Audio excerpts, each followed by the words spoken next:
बहुत बहुत स्वागत है आपका अपना YouTube channel GK job exam में। तो चलिए शुरू करते हैं आज का क्लास के वीडियो को। तो आज का पहला प्रश्न है, दीवान ए अर्ज किस विभाग से संबंधित था? दीवान ए अर्ज निम्नलिखित में से कौन सा विभाग से संबंधित था? अगर आपको इस प्रश्न का आंसर पहले से याद हो तो कमेंट बॉक्स में अपना उत्तर जरूर बताइएगा। सही आंसर हो जाएगा ऑप्शन नंबर सी, रक्षा से संबंधित था दीवान ए अर्ज। और बलबन ने दिल्ली सल्तनत में दीवान ए अर्ज विभाग बनाया था। तो यहाँ से आपका तीन प्रश्न कवर हो रहे हैं। एक तो ये कि दीवान ए अर्ज किस विभाग से संबंधित था, तो रक्षा से। और बलबन का संबंध कौन सा सल्तनत से था, तो दिल्ली सल्तनत से। और दीवान ए अर्ज विभाग किसने बनाया, तो बलबन ने। तो आई होप कि आपको समझ में आ गया होगा। चलिए देख लेते हैं आज का दूसरा प्रश्न को। और बात करें आज का 2 नंबर प्रश्न का, तो कौन से संत छत्रपति शिवाजी के समकालीन थे? जी हाँ, निम्नलिखित में से कौन से संत छत्रपति शिवाजी के समकालीन थे? तो ऑप्शन नंबर ए इसका राइट आंसर हो जाएगा, तुकाराम छत्रपति शिवाजी के समकालीन थे।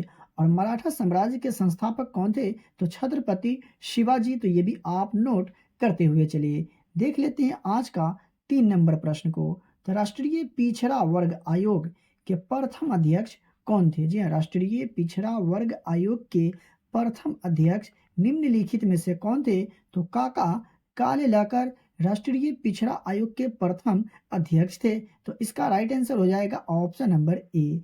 चलिए देख लेते हैं आज का अगला प्रश्न को। और बात करें आज का 4 नंबर प्रश्न का, तो किस भाग में मौलिक अधिकारों का वर्णन किया गया है? जी हाँ, निम्नलिखित में से कौन से भाग में मौलिक अधिकारों का वर्णन किया गया है? तो ऑप्शन नंबर डी इसका सही उत्तर हो जाएगा। भाग 3 में अनुच्छेद 12 से 35 में मौलिक अधिकारों का वर्णन किया गया है। तो यहाँ से आपका 2 प्रश्न कवर हो रहे हैं। एक तो ये कि भारतीय संविधान के किस भाग में मौलिक अधिकारों का वर्णन किया गया है? तो भाग 3 में। और कौन से अनुच्छेद में? तो अनुच्छेद 12 से 35 में। चलिए देख लेते हैं आज का अगला प्रश्न को। और बात करें आज का 5 नंबर प्रश्न का, तो पद्म विभूषण प्राप्त करने वाले पहले खिलाड़ी थे। जी हाँ, पद्म विभूषण पुरस्कार प्राप्त करने वाले पहले खिलाड़ी निम्नलिखित में से कौन थे? ये आपको पहचान करके बताना है। तो विश्वनाथ आनंद पद्म विभूषण पुरस्कार प्राप्त करने वाले पहले खिलाड़ी थे। तो इसका सही आंसर हो जाएगा ऑप्शन नंबर बी। तो प्रिय बात कर ले आज का 6 नंबर प्रश्न का, तो भारत छोड़ो आंदोलन की शुरुआत कब हुई थी? जी हाँ, भारत छोड़ो आंदोलन की शुरुआत कब हुई थी? तो अगस्त 1942 में भारत छोड़ो आंदोलन की शुरुआत हुई थी। तो इसका सही आंसर हो जाएगा ऑप्शन नंबर सी। तो आप जो भी भाई बहन वीडियो को देख रहे हैं, अगर आप अभी तक वीडियो को लाइक नहीं किए तो प्लीज़ वीडियो को लाइक कर दीजिए। और चैनल पर पहली बार आए या हमारा वीडियो आप तक पहली बार पहुंचा है तो चैनल को सब्सक्राइब करके बेल आइकन को प्रेस कर लीजिए, क्योंकि यहाँ आपको काफ़ी महत्वपूर्ण प्रश्न बताए जाते हैं, पढ़ाए जाते हैं। और यहाँ से प्रश्न आपको अपने एग्जाम में देखने को जरूर मिलेंगे। तो इस वीडियो को ज़्यादा से ज़्यादा अपने दोस्तों और रिलेटिव में भी शेयर जरूर करें जो लोग बिहार एसएससी 2023 एग्जाम की तैयारी कर रहे हैं। और बात करें आज का 7 नंबर प्रश्न का, तो नाथपा झाकरी जल विद्युत परियोजना किस नदी पर स्थित है? जी हाँ, नाथपा झाकरी जल विद्युत परियोजना निम्नलिखित में से कौन सी नदी पर स्थित है? तो सतलुज नदी पर स्थित है। तो इसका सही आंसर हो जाएगा ऑप्शन नंबर बी। और नाथपा झाकरी एक ठोस गुरुत्वाकर्षण बांध है। और ये कौन से राज्य में है? तो हिमाचल प्रदेश राज्य में स्थित है। ये भी आप याद रखिएगा, नाथपा झाकरी जल विद्युत परियोजना। चलिए देख लेते हैं आज का अगला प्रश्न को। और बात करें आज का 8 नंबर प्रश्न का, तो हर्षवर्धन का राज्यसभा कवि कौन था? जी हाँ, हर्षवर्धन का राज्यसभा कवि निम्नलिखित में से कौन था? तो बाणभट्ट। जी हाँ, बाणभट्ट हर्षवर्धन का राज्यसभा कवि था। तो इसका सही आंसर हो जाएगा ऑप्शन नंबर ए। देखते हैं आज का अगला प्रश्न को। और बात करें आज का 9 नंबर प्रश्न का, तो प्रार्थना समाज के संस्थापक कौन थे? जी हाँ, प्रार्थना समाज के संस्थापक निम्नलिखित में से कौन थे? तो आत्माराम पांडुरंग प्रार्थना समाज के संस्थापक थे। और इसकी स्थापना कब हुआ? तो 1867 में। ये भी आप याद रखिएगा। यहाँ से प्रश्न आपसे पूछा जा सकता है कि आत्माराम पांडुरंग प्रार्थना समाज की स्थापना कब की है? तो 1867 में। चलिए देख लेते हैं आज का अगला प्रश्न को। और बात करें आज का 10 नंबर प्रश्न का, तो पृथ्वी की कौन सी प्लेट भूकंप के लिए उत्तरदायी होती है? जी हाँ, पृथ्वी की कौन सी प्लेट भूकंप के लिए उत्तरदायी होती है? तो इसका राइट आंसर होगा ऑप्शन नंबर ए। पृथ्वी की भूपर्पट्टी भूकंप के लिए उत्तरदायी होती है और भूकंप की तीव्रता मापने के लिए मरकली स्केल का उपयोग किया जाता है। किसका? मरकली स्केल का उपयोग किया जाता है भूकंप की तीव्रता मापने के लिए, जबकि भूकंप का परिमाण मापने के लिए रिएक्टर स्केल का उपयोग किया जाता है। तो ये आप याद रखें नोट करते हुए। चलिए चलिए देख लेते हैं नेक्स्ट प्रश्न को। 11 नंबर प्रश्न है, संविधान के किस अनुच्छेद में भारत के नियंत्रक और महालेखा परीक्षक के कर्तव्यों का वर्णन है? भारतीय संविधान के कौन से अनुच्छेद में भारत के नियंत्रक और महालेखा परीक्षक के कर्तव्यों का वर्णन किया गया है? ये आपसे प्रश्न पूछा जा रहा है। तो अनुच्छेद 149 में भारत के नियंत्रक और महालेखा परीक्षक के कर्तव्यों का वर्णन है। तो इसका राइट आंसर हो जाएगा ऑप्शन नंबर डी। बात करें आज का नेक्स्ट प्रश्न का, तो आज का 12 नंबर प्रश्न है, बोस्टन चाय पार्टी किस वर्ष में हुई थी? जी हाँ, बोस्टन चाय पार्टी निम्नलिखित में से कौन से वर्ष में हुई थी, यानी किस वर्ष में हुई थी? तो 1773 में बोस्टन चाय पार्टी हुई थी। तो इसका राइट आंसर हो जाएगा ऑप्शन नंबर बी। और अमेरिका स्वतंत्रता संग्राम का तात्कालिक कारण बोस्टन टी पार्टी की घटना थी। चलिए देखते हैं। बात करें 13 नंबर प्रश्न का, तो एंजिल जलप्रपात किस नदी पर स्थित है? एंजिल जलप्रपात निम्नलिखित में से कौन सी नदी पर स्थित है? तो कैरोनी, कौन सी नदी? कैरोनी नदी पर स्थित है एंजिल जलप्रपात, और यह वेनेजुएला दक्षिण अमेरिका में स्थित है। तो ये भी आप याद रखिएगा। और बात करें नेक्स्ट प्रश्न का, तो आज का 14 नंबर प्रश्न है, मांड लोक संगीत किस राज्य से संबंधित है? मांड लोक संगीत निम्नलिखित में से कौन से राज्य से संबंधित है? तो राजस्थान राज्य से संबंधित है मांड लोक संगीत। तो इसका राइट आंसर हो जाएगा ऑप्शन नंबर डी। और राजस्थान की राजधानी कहाँ है? तो जयपुर। ये आपको याद होनी चाहिए। चलिए बढ़ते हैं अगले प्रश्न की ओर। बात करिए 15 नंबर प्रश्न का, तो सैयद मुश्ताक अली ट्रॉफी किस खेल से संबंधित है? जी हाँ, सैयद मुश्ताक अली ट्रॉफी का जो संबंध है निम्नलिखित में से कौन सा खेल से है? तो क्रिकेट से। जी हाँ, सैयद मुश्ताक अली ट्रॉफी का संबंध कौन सा खेल से? तो क्रिकेट से। तो इसका राइट आंसर हो जाएगा ऑप्शन नंबर बी। वही बात कर ले आज का अगला प्रश्न का, तो आज का 16 नंबर प्रश्न है, थाई पूसम भारत के किस राज्य में मनाया जाता है? जी हाँ, थाई पूसम त्योहार भारत के कौन से राज्य में मनाया जाता है? तो तमिलनाडु राज्य में मनाया जाता है थाईपुसम। और थाईपुसम त्योहार भगवान मुरुगा को समर्पित है। तो ये भी आप याद रखिएगा, क्योंकि यहाँ से प्रश्न एग्जाम में पूछा जा चुका है कि थाईपुसम। अगले प्रश्न को, और बात करें आज का 17 नंबर प्रश्न का, तो रामकृष्ण मिशन की स्थापना किसने की? रामकृष्ण मिशन की स्थापना निम्नलिखित में से किसने की है? तो स्वामी विवेकानंद रामकृष्ण मिशन की स्थापना किए थे। तो इसका राइट आंसर हो जाएगा ऑप्शन नंबर बी। और कब? तो 1 मई 1897 में रामकृष्ण मिशन की स्थापना की गई थी स्वामी विवेकानंद जी के द्वारा। चलिए बढ़ते हैं अगले प्रश्न की ओर।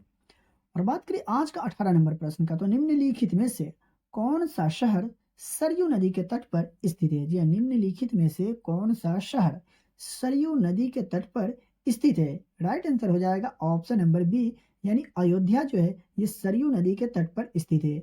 और बात कर ले सरयू नदी की, तो सरयू नदी उत्तराखंड में नंदाकोट पर्वत से निकलती है। तो ये भी आप याद रखिएगा। बात करें 19 नंबर प्रश्न का, तो हक्की पिक्की और सिद्धि कर्नाटक की डैश हैं। जी हाँ, हक्की पिक्की और सिद्धि कर्नाटक की नृत्य रूप है या नाट्य रूप है या भाषाएं या संगीत के प्रकार है, ये आपको पहचान करके बताना है। तो राइट आंसर होगा ऑप्शन नंबर सी, भाषाएं हैं। हक्की पिक्की और सिद्धि कर्नाटक की भाषाएं हैं। तो ये आप याद रखिएगा।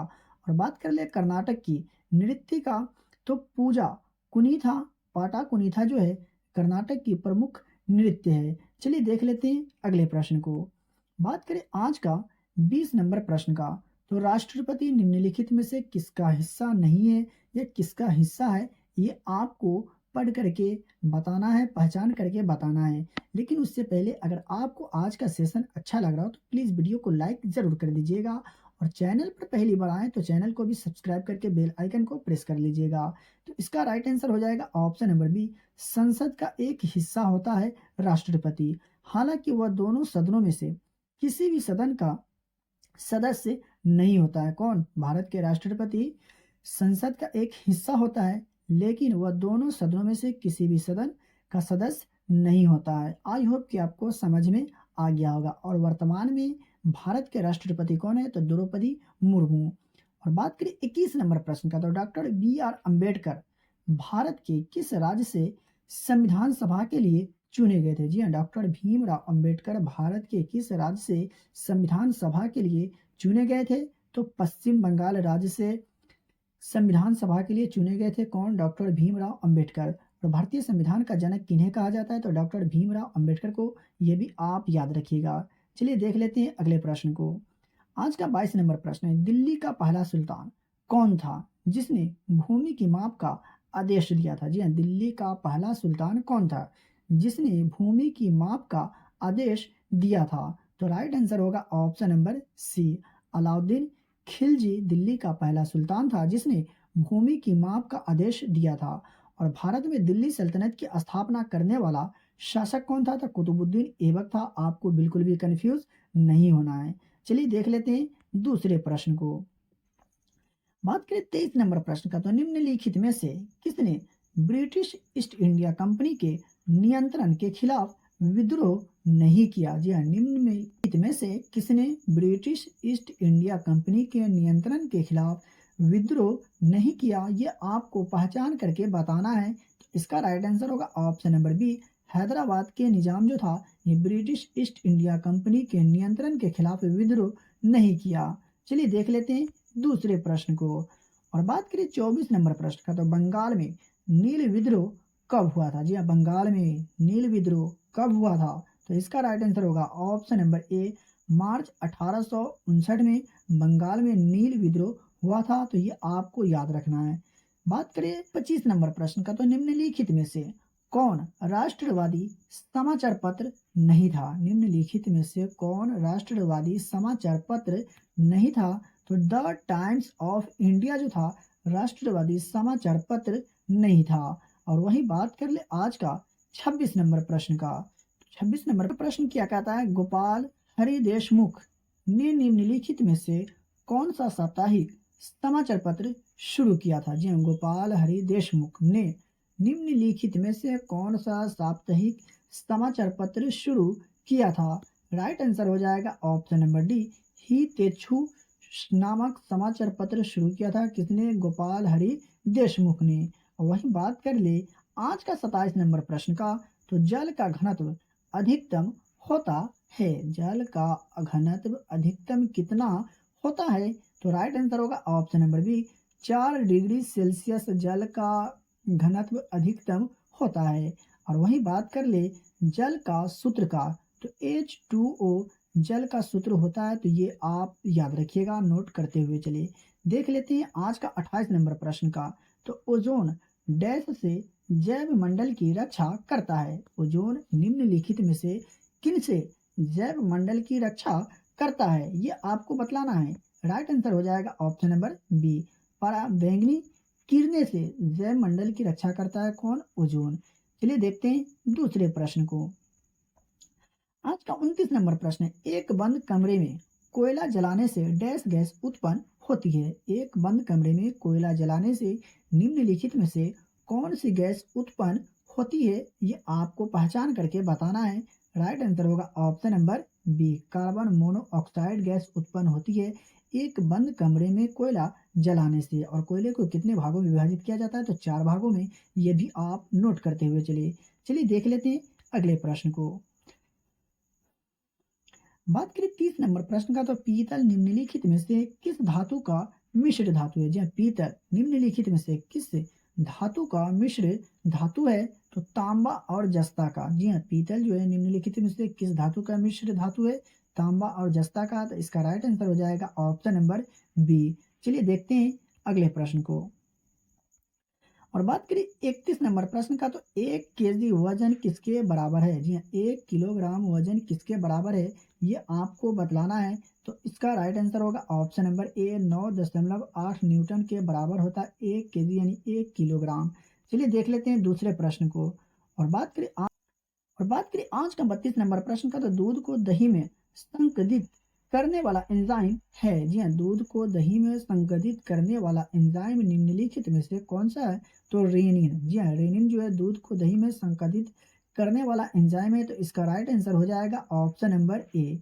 और वहीं बात कर ले आज का 33 नंबर प्रश्न का, तो आतिशबाजी में पीले रंग के लिए किस धातु का प्रयोग किया जाता है? जी हाँ, आतिशबाजी में पीले रंग के लिए निम्नलिखित में से कौन से धातु का प्रयोग किया जाता है? तो सोडियम का। जी हाँ, आतिशबाजी में पीले रंग के लिए कौन से धातु का प्रयोग किया जाता है? तो सोडियम का। तो इसका राइट आंसर हो जाएगा कितना होता है? तो 11 और इसका सिंबल क्या होता है? तो Na।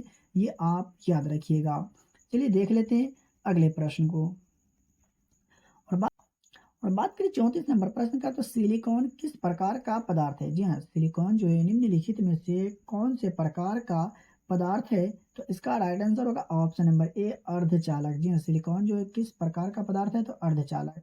और वहीं बात करें आज का अगले प्रश्न का, तो आज का 35 नंबर प्रश्न है, निम्नलिखित में से कौन सा कथन सही नहीं है? जी हाँ, निम्नलिखित में से कौन सा कथन सही नहीं है, ये आपको पढ़ करके पहचान करके बताना है। तो अगर आपने चुना है ऑप्शन नंबर सी, तो बिल्कुल सही उत्तर है। समुद्र में जीव भार का पिरामिड साधारणतः सीधा होता है, ये गलत लिखा हुआ है। और वही बात कर ले ऑप्शन ए का, तो एक घास भूमि परितंत्र में संख्या का पिरामिड सीधा होता है, ये सही है। समुद्र में जीव भार का पिरामिड साधारणतः उल्टा होता है, ये भी सही है। और ऊर्जा का पिरामिड सदैव सीधा होता है, ये भी सही लिखा हुआ है। लेकिन ऑप्शन सी में जो बात कही गई है, बताई गई है, वो गलत लिखा हुआ है। तो इसका राइट आंसर हो जाएगा ऑप्शन नंबर सी। चलिए देख लेते हैं दूसरे प्रश्न को। और बात कर ले आज का 36 नंबर प्रश्न का, तो लाल गर्म कोक के ऊपर से भाप के गुजरने पर कौन सी गैस उत्पन्न होती है? जी हाँ, लाल गर्म कोक के ऊपर से भाप के गुजरने पर कौन सी गैस उत्पन्न होती है, ये बतलाना है आपका। तो इसका राइट आंसर हो जाएगा ऑप्शन नंबर बी CO। जी हाँ, CO गैस। चलिए देख लेते हैं दूसरे प्रश्न को। और बात करें आज का 37 नंबर प्रश्न का, तो गाय का दूध एक समृद्ध स्रोत है निम्नलिखित में से कौन से विटामिन का? जी हाँ, गाय का दूध एक समृद्ध स्रोत है निम्नलिखित में से कौन सा विटामिन का? तो इसका राइट आंसर होगा option number A vitamin B का। जी हाँ, गाय का दूध एक समृद्ध स्रोत है कौन से विटामिन का? विटामिन बी का। और वहीं बात कर ले आज का 38 नंबर प्रश्न का, तो लाल रक्त कणिकाओं का औसत जीवन काल कितने दिन का होता है? आई होप कि आपको इस प्रश्न का आंसर पहले से जरूर याद होगा। तो इसका राइट आंसर हो जाएगा ऑप्शन नंबर सी 120 दिन का। जी हाँ, लाल रक्त कणिकाओं का औसत जीवन काल कितने दिन का होता है? 120 दिन का। तो इसका राइट आंसर हो जाएगा ऑप्शन नंबर सी। और वहीं बात करें आज का 39 नंबर प्रश्न का, तो एक वयस्क मानव शरीर में कितने लीटर रक्त मौजूद होता है? जी हाँ, एक स्वस्थ मानव शरीर में कितने लीटर रक्त मौजूद होता है? राइट आंसर होगा, इसका राइट आंसर हो जाएगा ऑप्शन नंबर डी 4.5 से 5.7 लीटर एक वयस्क मानव शरीर में रक्त मौजूद होता है। चलिए देख लेते हैं दूसरे प्रश्न को। और बात कर ले आज का 40 नंबर प्रश्न का, तो भारत डैश का सबसे बड़ा उत्पादक है? भारत किसका सबसे बड़ा उत्पादक है? तो इसका राइट आंसर हो जाएगा ऑप्शन नंबर सी अभ्रक का। जी हाँ, अभ्रक का। भारत अभ्रक का सबसे बड़ा उत्पादक देश है। तो इसका राइट आंसर हो जाएगा ऑप्शन नंबर सी। तो प्रिय विद्यार्थीगण, आज का क्लास का वीडियो आपको कैसा लगा है कमेंट करके ज़रूर बताइएगा। और अभी तक अगर आप वीडियो को लाइक नहीं किए, तो प्लीज़ आप वीडियो को लाइक कर दीजिए। और चैनल पर पहली बार आए या हमारा वीडियो आप तक पहली बार पहुंचा है, तो चैनल को सब्सक्राइब करके बेल आइकन को प्रेस कर लीजिए। और इसका PDF अगर आप प्राप्त करना चाहते हैं, तो वीडियो के डिस्क्रिप्शन में दिए गए टेलीग्राम चैनल को ज्वाइन करें और डेली के वीडियो का फ्री में PDF प्राप्त करें। तो चलिए मिलते हैं फिर से एक नई वीडियो में।